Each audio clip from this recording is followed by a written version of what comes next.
секоја година на 24 мај, на денот на просветните работници, ја посетувавме нашата школа.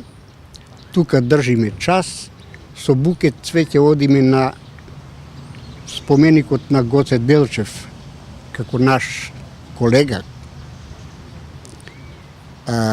Активностите, ова за што бевме подготвени од владата на тогашна Република Македонија, достојно си го извршивме, меѓутоа не останавме со средното образование. Како што кажа Лјупчо, скоро сите после низ работата станавме факултетски образовани луѓе.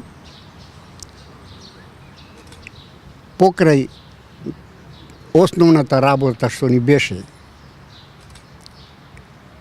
образованието на младиот кадар, основните училишта, ние како учители држевме аналфабетски курсеви, затоа што претходните режими со кои што владееле со Македонија, за време на Краљевина Југославија, оваа држава беше Вардарска Македонија, односно Вардарска Бановина.